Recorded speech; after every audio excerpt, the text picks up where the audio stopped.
भारत में 28 राज्य हैं, 8 केंद्र शासित प्रदेश हैं, टोटल हो गए 36। 36 में से 9 राज्यों की डेमोग्राफी तो पूरी तरीके बदल गई है।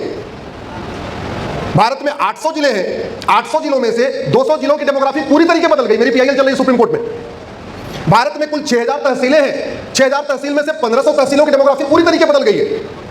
भारत के बॉर्डर पे 92 जिले हैं, 92 जिले हैं, उन 92 जिलों की डेमोग्राफी बहुत तेजी के साथ बदल रही है। भारत के बॉर्डर पे कुल 300 तहसीलें हैं, उन 300 तहसीलों की डेमोग्राफी बहुत तेजी के साथ बदल रही है। लेकिन मैंने बता दिया, आपने सुन लिया, इसके बाद क्या? अब हमें इसके बाद चिंतन करने की जरूरत है। क्यों? क्योंकि एक बात मैं कह देता हूं, ये जो डेमोग्राफी में बदलाव है उसका सबसे बड़ा परिणाम आएगा इस भारत के संविधान के ऊपर। जिस तेजी के साथ डेमोग्राफी बदल रही है, ये भारत का संविधान खतरे में आ रहा है, धीरे धीरे खतरे में आ रहा है। इस डेमोग्राफी बदलाव जिस तेजी के साथ हो रहा है उससे डेमोक्रेसी को बहुत बड़ा खतरा है। ये डेमोग्राफी में जो बदलाव आ रहा है उससे भारत की सेकुलरिज्म को बहुत बड़ा खतरा है, धर्मनिरपेक्ष स्वरूप को बहुत बड़ा खतरा है। ये जो डेमोग्राफी में बदलाव आ रहा है वो भारत की संस्कृति को खतरा है, वसुधैव कुटुंबकम के विचार को खतरा है, नारी तु नारायणी के विचार को खतरा है, सर्वमंगल मंगले शिवे सर्वार्थ साधिके के विचार को खतरा है, सर्वे भवन्तु सुखिनः सर्वे सन्तु निरामया के विचार को खतरा है, जननी जन्मभूमिश्च स्वर्गादपि गरीयसी के विचार को खतरा है। इसलिए मैं कह रहा हूं, अपने नहीं लिए नहीं तो कम से कम संविधान बचाने के लिए जागो, उठो, बोलो, सब लोग बोलो। आप सारे आ गए हैं, आपको नहीं कह रहा हूं, आप तो यहां आए ही हैं, पूरा हॉल भरा हुआ है।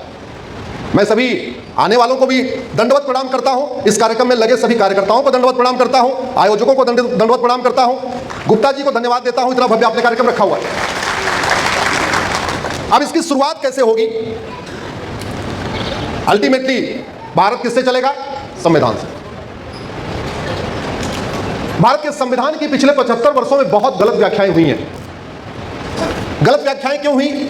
क्योंकि हमारे शुरू के जो नीति निर्माता थे उसमें बहुत सारे कॉन्वेंट एजुकेटेड थे, मॉन्टेसरी एजुकेटेड थे।